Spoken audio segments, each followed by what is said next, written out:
Fillertorials. Well guys, I'm back. Probably doesn't feel like much of a break for you guys, but for me it's been like a year since I've done an anime talk show episode recording. And by extension, a Fillertorials episode. Yeah. Sorry about that. Got a tad lazy with the editing. But at least Fillertorials are rather quick and easy to edit. Anywho, I'd like to recall to a point in Anime Talk Show Episode 1, Rurouni Kenshin, for a minute. For now, I'm gonna give Rurouni Kenshin, Wandering Samurai, a rating of 7 out of 10. So, what exactly did I mean there? A 7 is a pretty self-explanatory score, you would think. It would mean a rather good series. Not the best, but quite above average, right? Well, I'm here to tell you that that's not necessarily the case. You see, a lot of people tend to avoid listing things on a rating scale. Take Pie Guy or Demo, for example. Neither utilizing numeric scale, instead using a good, meh, and scumbob for Pie Guy's seasonal SpongeBob reviews, and a yes or no / witty answer inserted here for Demo's Should You Watch series. To me, lists are often met with some harsh criticism. It puts, in this instance, anime on a metaphorical scale where I'm implicitly giving my direct opinion of where I scale in a series. And, as we all know, the internet loves opinions. But today, I'm here to cover my ass and explain why and where my rating scale comes from. I've thought quite a lot on it, and I think I've made a scale that works to collect and categorize my opinions, but also makes enough logical sense that those who bitch about it will only come off as insecure asshats. So without further ado, let's go from 1 to 10 what every number individually means for an anime's rating. At least to me. 1s. On the average rating scale, 1 implies it functioned at what it was trying to accomplish. In this context, it was an anime, however most lists have a 0 to imply it didn't even get that right. My representation of 1 is a mere estimation. Having witnessed 1s in the forms of other mediums, namely television and movies, I can assume anime's 1s will have the same pitfalls. However, don't get me wrong. Failing at everything, apart from being an anime, only nets me a 2 or even a 3, at least in my book. No. 1, as it stands, is reserved for an anime or animes that I've regretted watching. Guys, I've seen Pupa. Mars Destruction. I sat through practically 200 fucking episodes of tennis and monologuing. But in the end, I've never regretted watching a single one. This is probably the time where I should mention I've been watching Glass Lips lately. That might be the first one. But let's not talk about that right now. Sure, some were bad. Some animes like Mystical Ninja are insultingly bad. But at the very end of the day, I either got a nice laugh at how shitty it was, or some good discussion points if the show failed in a particularly interesting way. To me, a 1 anime has reached the point where I physically detest it and thus don't even want to talk about it. To be fair, I haven't watched Boku no Pico or School Days yet. I have not finished Glass Lips. It's possible I might find a 1 in any of those 3. However, as it stands, I don't have any 1s to mention. 2s. 2 is where things get interesting, seeing as how I've personally seen some. To me, a 2 represents you've made it past the pitfalls of insults or regret, and instead nestled itself within the realms of batshit, unfocused insanity. To me, showing a shed of quality or care nets at least a higher than a 2 for the reason that respecting some coattail of quality control is only fair. No, 2s represent when an anime is so bad, it's hilarious. Take Mars Destruction, for example. The animation is janky. The voice cast gives literally no shit. The plot is absolutely bonkers, and the music has been ever so gracefully ripped from the desk of Ludwig von Beethoven. It's a masterpiece of trash. Ultimately, yes, I might therefore enjoy a 2 more than a 3 or even a 4. However, my rating system is more weighted towards quality as opposed to personal enjoyment, apart from the 1s and the 10s, which are more heavily based on personal reasons. That said, at least 2s can provide me with enjoyment as well as interesting topics to converse. 3s. I kinda touched upon 3s in my 2s. But to go more in depth here, a 3 anime represents a single word: bad. Unredeemable garbage that makes very little impact and is generally stale, boring, sloppily made, and just bad. A prime example is Mystical Ninja or Ganbare Goemon. It's an insultingly bad anime adaptation of a largely good video game series, and it fails to be anything really worthy of mention. It's clear more effort was put into this than shit like Mars of Destruction, but it's hard to find any reason other than morbid curiosity to watch more than a couple episodes.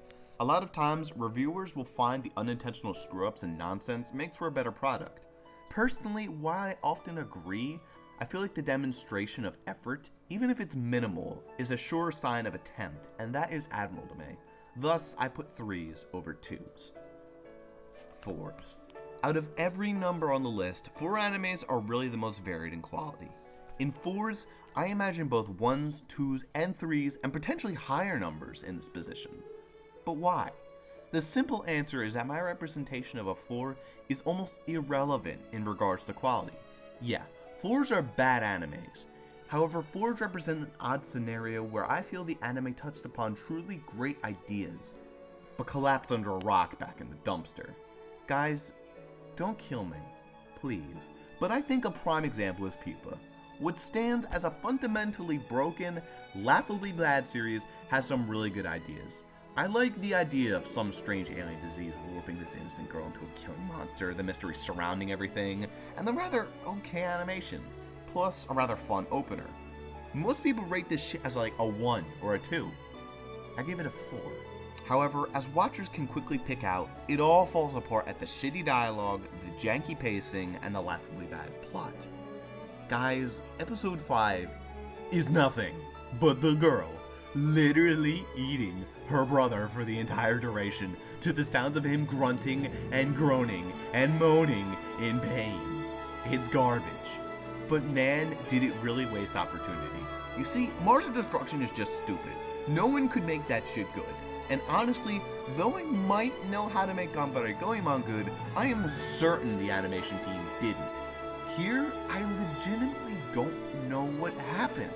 There is such potential just being wasted that I can't help but question it. For this reason, it incites some actual logical thinking, something 2s and 3s shut off almost completely. Thus, I put 4s and their unused potential on a higher pedestal than 1s, 2s, and 3s, despite potentially having less overall enjoyment. The enjoyment I get from a series is instead placed into the hopes of what could have been. 5s. 5 animes really don't exist, in my opinion. I mean, half good, half bad? Sounds like a statistical anomaly to me. However, I do give 5s to animes I'm on the fence about during watching it. When I put animes I'm watching on the list, I tend to give a guess vote as to what the ratings will be. In other words, don't take my 5 seriously, it just means nothing particularly stuck out yet. For example, I gave You and Me a 5 early on due to not leaving much of an impression at first. I later bumped it up to a 7. 6s. 6s are where we're going to start to see a lot of candidates. If you haven't guessed by now, I'm not too picky. Earning a score of 6 is pretty easy, honestly. It just has to be okay. No large flaws dragging it down, no huge act of creative suicide, etc. It just has to be mildly entertaining. To me, a 6 means there is one obvious glaring flaw keeping it from being higher. A prime example for me is Sacred Blacksmith. It's pretty short, has some funny moments, and is generally simple to understand plot-wise. What gets me, however, is the one glaring flaw: the use of fan service. Guys, flashing a girl's tatas is not a way to gain views. It's just a quick method to make me take your show one hell of a lot less seriously. Apart from that and some other small issues, such as a slightly rushed ending, the show is fine. However, 6s just give me the one middle finger fuck you exemplifying their merely okay rating. 7s. 7. Lucky number, and also about 50% of the animes I've seen, I give a 7. In other words, 7s represent a good show. It invested me quite well. If it was suspenseful, it was well executed. If it was comedic, it could be pretty funny. The characters were alright, and for the most part, the plot, if it existed, was satisfactory. However, 7s represent one thing: the black hole. This is where an anime hits its niche, but it's stuck there due to a variety of circumstances, preventing it from leaving a huge impact. There are a ton of different examples I could give, with many reasons as to what held the anime back. Sometimes it's a lack of desire to be anything star-worthy. Mare is a prime example, with a rather simple, straightforward stray that doesn't take too many risks. Other times, a show can botch the ending. Punchline's rather mediocre, rushed ending is another example. Other times, the story and show are held back by forces that don't necessarily represent the anime. For example, Naruto is destroyed by its onslaught of fillers, though the ability to skip on demand prevents being a 6-score flaw. And still more problems refer to simple lack of interest on my part, or just a lack of a lasting impact. Shaman King fits that bill, as it was sort of a stream of consciousness deal. I vaguely remember bits and pieces, but nothing too Capcomistic. Ultimately, 7s are just good animes that exist as shows. They don't reach any higher than that. 8s. 8s encompass another large portion of the wide spectrum of animes I've watched. Making up another wide percentage, I personally find the gap between 7s and 8s to be the shortest of the other number jumps.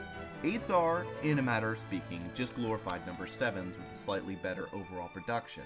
However, 8s also have a close tie to 9s, where the difference is more in how 8s failed to reach the absolute pinnacle of quality.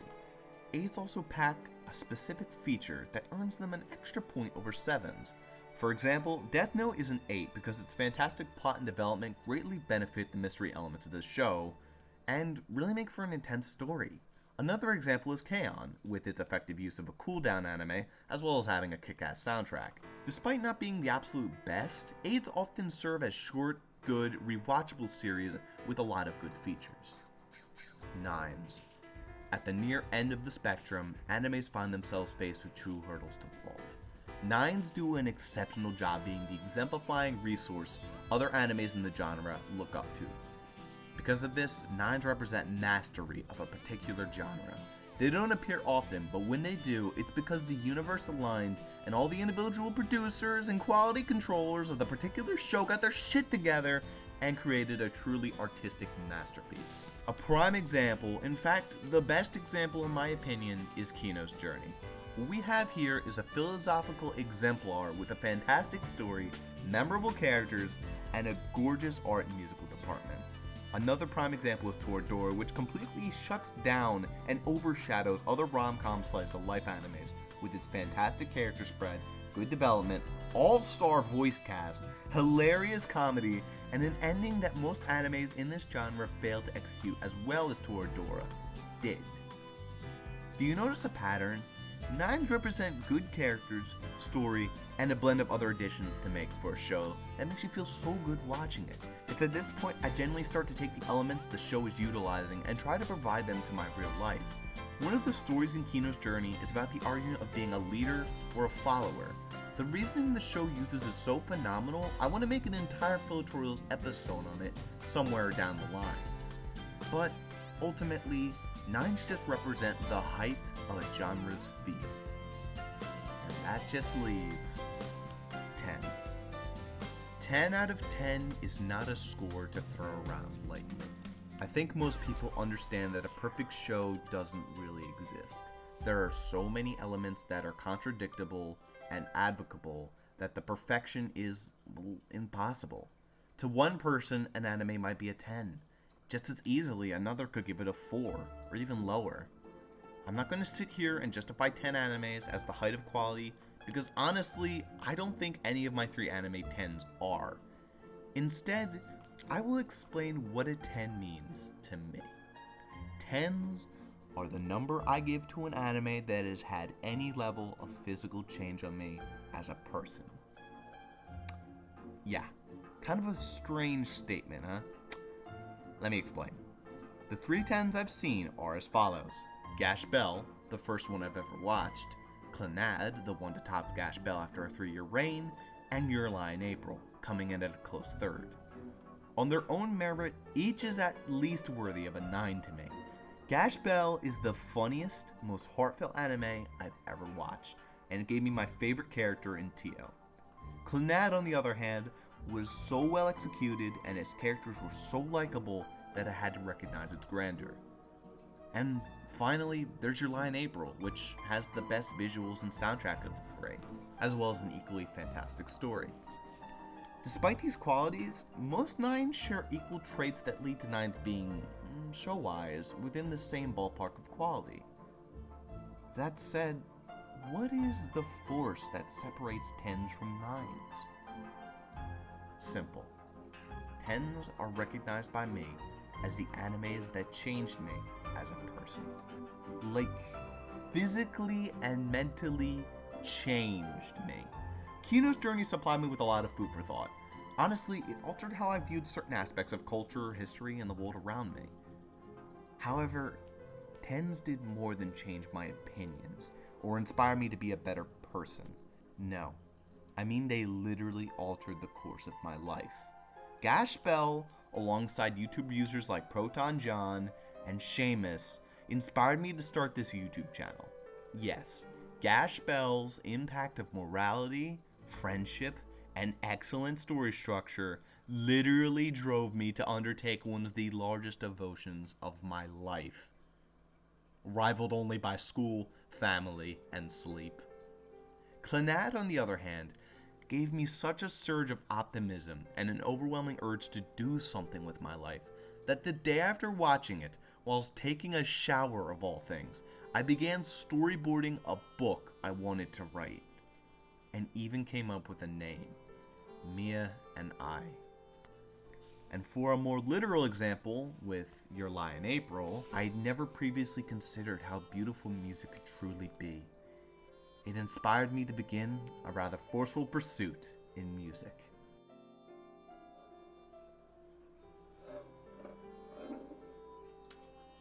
Well, I don't really know how to play yet. It's also broken.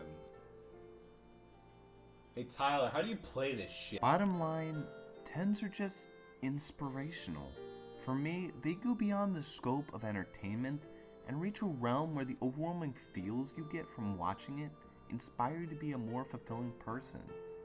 Yeah, I don't think I have to mention how rare and impactful that is. In conclusion though, this is my rating scale. Sure, it's not always focused on a quantum increase in quality, and it doesn't always reflect my overall enjoyment. However, I just wanted to explain why and how I rate anime. In reality, don't take my number too seriously. Animax, Anime Talk Show, whatever the hell it is anymore, is meant to explain much more in depth why an anime is rated what it is to me. My number system here is basically just a convenient way to organize my thoughts.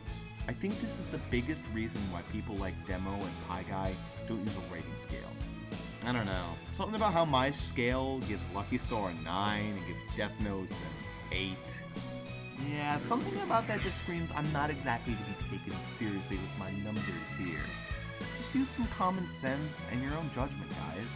I might have given Lucky Star a 9, but Ian over here gave it a 2. People are different, by far. Ian's 2 is completely different than my 2, so it's all about variance. But anyway, I'm just curious to hear what you guys think about my scale and how yours works if you have one, or how your watched animes rank on my scale. Hopefully this video doesn't get blocked in every country like the last Fillertorials and last Anime Talk Show, and if so, post in the comments your thoughts. I'm going to try to get episode 4 of this out pretty soon, then I'm going to start working on Animax episode 2, or something along those lines. Still unsure of what to tackle, but hopefully I, or the lot of you, can think of something. Anyway, have a good one, y'all.